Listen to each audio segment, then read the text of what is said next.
तो हेलो मेरे प्यारे दोस्तों, एक बार फिर से स्वागत है आपका अपने YouTube चैनल में। तो दोस्तों, हमारा चैनल उन सारे लोगों के लिए इम्पोर्टेंट है जो आगामी रेलवे रिक्रूटमेंट 2024 की तैयारी में लगे हुए हैं। तो दोस्तों, आज की इस क्लास में हम बात करेंगे NTPC, RRB, JE technician, ALP से रिलेटेड प्रिपरेशन के बारे में। और इसमें हम लोग डिस्कस करेंगे जीके जीएस से रिलेटेड बहुत बहुत इंपॉर्टेंट क्वेश्चन आंसर्स के बारे में। और हमारा यह जो सीरीज है, वो आज का जो सीरीज है उसका ये 7वां क्लास है। इससे पहले हम लोगों ने ऑलरेडी 6 क्लासों में अपने जीके जीएस से रिलेटेड इंपॉर्टेंट क्वेश्चन आंसर को डिस्कस कर चुके हैं।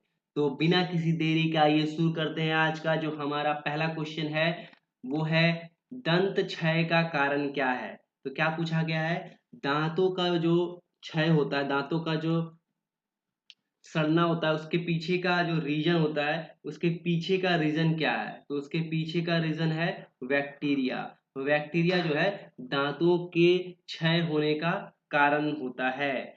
टूथ डीके भी बोलते हैं इसके। जो मुंह में उपस्थित जो बैक्टीरिया होती है उससे क्या होता है, एसिड मुंह में उपस्थित, मुंह में जो प्रेजेंट रहता है बैक्टीरिया, उससे क्या होता है, एसिड बनाता है बैक्टीरिया। और बैक्टीरिया एसिड बनाता है तो उससे क्या होता है, इस एसिड के कारण दांतों की बाहरी सतह जो होता है, इनेमल, दांतों का जो बाहरी सतह होता है उसको हम लोग क्या बोलते हैं, इनेमल बोलते हैं, उसको नुकसान पहुंचता है। और यही रीजन है कि दांतों का क्षय होता है। दांतों का जो बाहरी परत होता है, वो क्या हो रहा है, बाहरी सतह होता है, वो क्या होता है, इनेमल कहलाता है।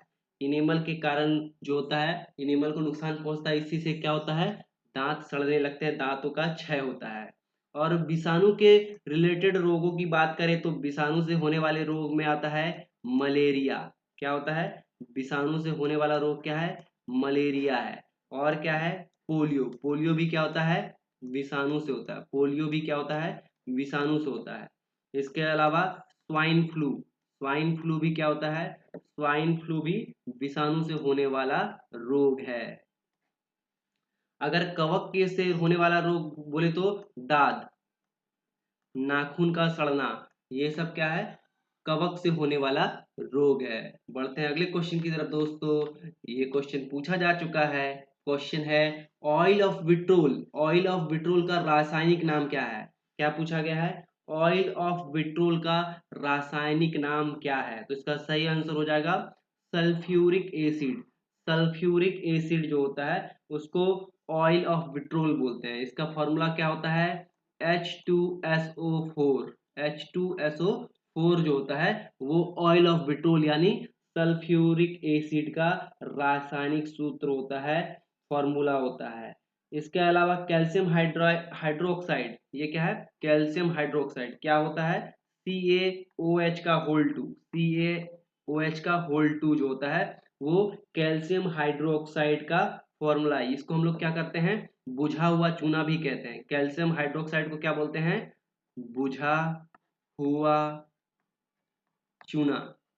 आपसे पूछा जा सकता है एग्जाम में कि बुझा हुआ चूना को किस नाम से जाना जाता है।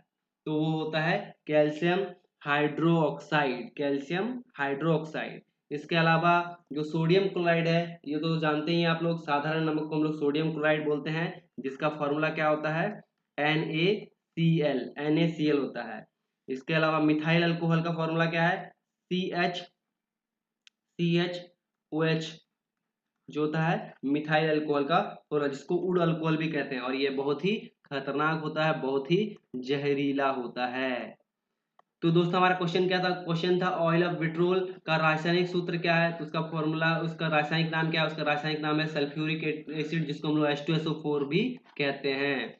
बढ़ते हैं अगले क्वेश्चन की तरफ दोस्तों। नेक्स्ट क्वेश्चन है रॉकेट प्रनोदन प्रौद्योगिकी निम्नलिखित में से किस विज्ञान के सिद्धांत पर कार्य करती है। इस कहने का मतलब है कि जो रॉकेट भेजा जाता है, रॉकेट को अंतरिक्ष में जो भेजा जाता है, वो किस सिद्धांत पर कार्य करता है। तो इसका सही है आंसर न्यूटन गति के नियम पर। रॉकेट का जो प्रनोदन होता है, रॉकेट को जो हम लोग भेजते हैं, वो किस सिद्धांत पर काम करता है, न्यूटन गति के नियम पर। ये क्या करता है, न्यूटन के थर्ड लॉ, तीसरे नियम पर काम करता है। क्या होता है, रॉकेट जब हम लोग भेज जो छोड़ते हैं तो उससे क्या होता है, पीछे तरफ से क्या होता है, बहुत हेवी फोर्स से क्या होते हैं, ईंधन को ब्रस्ट कराया जाता है और ये क्या करता है, रॉकेट को ऊपर की तरफ फोर्स करती है। तो क्या होता है, न्यूटन का जो नियम, तीसरा नियम है, उसके अनुसार क्या होता है, हर एक क्रिया के प्रति एक प्रतिक्रिया होती है। और यही क्या है, यह संवेग संरक्षण का सिद्धांत भी होता है।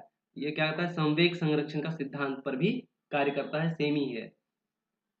तो बढ़ते हैं अगले क्वेश्चन की तरफ दोस्तों। नेक्स्ट है, निम्नलिखित में से कौन सा बांध महाराष्ट्र में स्थित है। बहुत ही इंपॉर्टेंट क्वेश्चन है, पूछा जा सकता है, इसके बारे में और फैक्ट बताएंगे हम लोग। तो जुड़े रहिए हमारे चैनल के साथ, सब्सक्राइब कीजिए दोस्तों, सब्सक्राइब कीजिए। पूछा गया निम्नलिखित में कौन सा बांध महाराष्ट्र में स्थित है, कौन सा बांध महाराष्ट्र में स्थित है। सही आंसर हो जाएगा कोयना बांध। कोयना बांध जो है महाराष्ट्र में स्थित है। कौन से नदी पर है, कोयना नदी पर है। कौन से नदी पर है, कोयना नदी पर जो है कोयना बांध है। कहाँ पे है, महाराष्ट्र में है। कहाँ पे है, महाबलेश्वर की पहाड़ी से निकलती, कोयना नदी जो है कहाँ से निकलती है, महाबलेश्वर की पहाड़ी से निकलती है। बीसलपुर बांध कहाँ पे है, बीसलपुर बांध राजस्थान में है। बीसलपुर बांध कहाँ पे है, तो राजस्थान में है। कौन सा नदी पर है, बनास नदी पर है। कौन से नदी पर है, बनास नदी पर है बीसलपुर बांध। अलमट्टी बांध जो है वो कहाँ पे है, कर्नाटक में। अलमट्टी बांध कहाँ पे है, कर्नाटक में स्थित है। अलमट्टी बांध कहाँ पे है, कर्नाटक में। कौन सी नदी पर, कृष्णा नदी पर। अलमट्टी बांध कौन सा है, कर्नाटक में स्थित है। कौन सी नदी पर, कृष्णा नदी पर। मेटूर बांध, मेटूर बांध कहाँ पे है, तो मेटूर बांध जो है तमिलनाडु, तमिलनाडु में कौन सी नदी पर, कावेरी नदी पर। कौन सी नदी पर, कावेरी नदी पर जो है मेटूर बांध स्थित है। कहाँ पे है, तो तमिलनाडु में है। तो ये क्वेश्चन पूछा गया था, महाराष्ट्र में कौन सा बांध है, महाराष्ट्र में कोयना बांध है। कौन से नदी पर है, कोयना नदी पर है। बिसलपुर बांध जो है, इसके अलावा जो ऑप्शन दिया तो वो भी हम लोग देख लिए यहाँ पे। बिसलपुर बांध राजस्थान में बनास नदी पर, अलमट्टी बांध जो है कर्नाटक में कृष्णा नदी पर, और मेटूर बांध जो है वो तमिलनाडु पर कावेरी नदी पर स्थित है। बढ़ते हैं नेक्स्ट क्वेश्चन की तरफ। नेक्स्ट क्वेश्चन पूछा गया, निम्नलिखित में डैश पूर्वी घाट की सबसे ऊंची चोटी है। तो पूर्वी घाट की जो सबसे ऊंची चोटी है उसका नाम क्या है, उसका नाम है महेंद्रगिरी। पूर्वी घाट की जो सबसे ऊंची चोटी है उसका नाम क्या है, उसका नाम है महेंद्रगिरी। पूर्वी घाट की जो सबसे ऊंची चोटी है उसका नाम क्या है, महेंद्रगिरी है।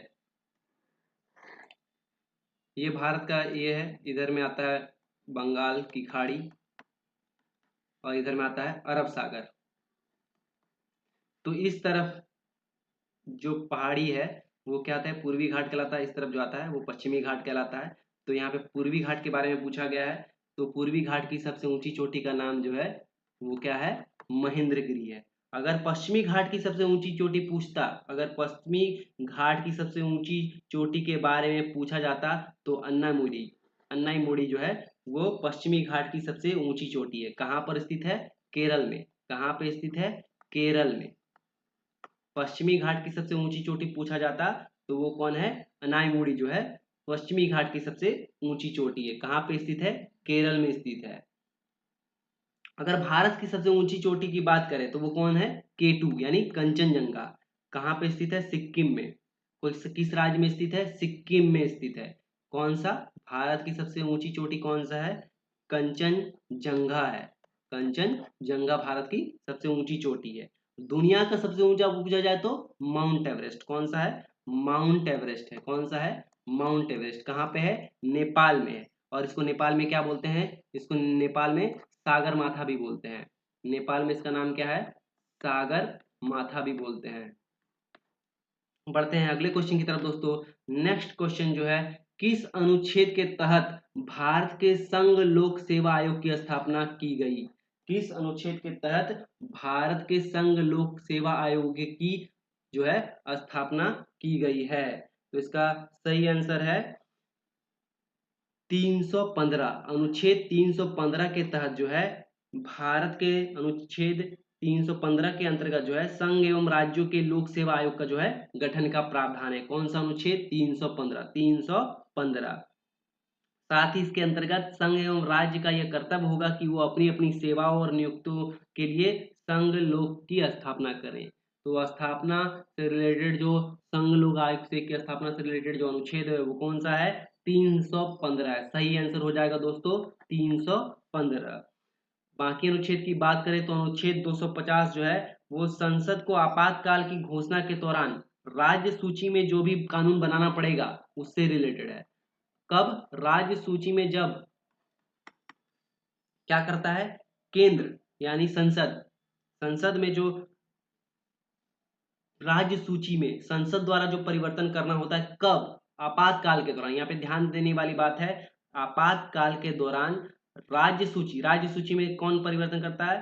तो राज्य सरकारें करती हैं। पर अगर संसद करेगा आपातकाल के दौरान तो वो कहाँ पे मेंशन है? अनुच्छेद 250 में। कहाँ पे मेंशन है? अनुच्छेद 250 में। अनुच्छेद 300 की बात करें तो अनुच्छेद 300 में क्या होता है कि अनुच्छेद 300 में ये कहा गया है कि भारत सरकार और राज्य सरकार जो है क्रमशः भारत सरकार या राज्य सरकार के नाम से मुकदमा लड़ सकती हैं। अगर मुकदमा लड़ सकती है या फिर उसके खिलाफ मुकदमा किया जा सकता है। मान लीजिए दो पक्ष होता है मुकदमा में, ए और बी, तो भारत और राज्य के खिलाफ जो है मुकदमा दायर भी किया जा सकता है और मुकदमा वो लड़ सकती है। ये कौन सा है अनुच्छेद में? अनुच्छेद 300 में मेंशन है। अनुच्छेद 52 की बात करें, अनुच्छेद 52 में क्या है? राष्ट्रपति पद का प्रावधान है। कौन से पद का? राष्ट्रपति पद का जो है प्रावधान है अनुच्छेद 52 के तहत। बढ़ते हैं अगले क्वेश्चन की तरफ दोस्तों। नेक्स्ट पूछा गया है भारतीय संविधान का अनुच्छेद 32 इस भाग द्वारा प्रदत्त अधिकारों के परिवर्तन के लिए उपचार किससे संबंधित है?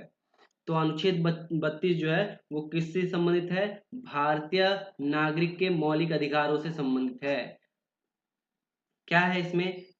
अब भारतीय संविधान के भाग 3 में जो है, भाग 3 में अनुच्छेद कितना से आता है? 12 से लेके 35 तक आता है।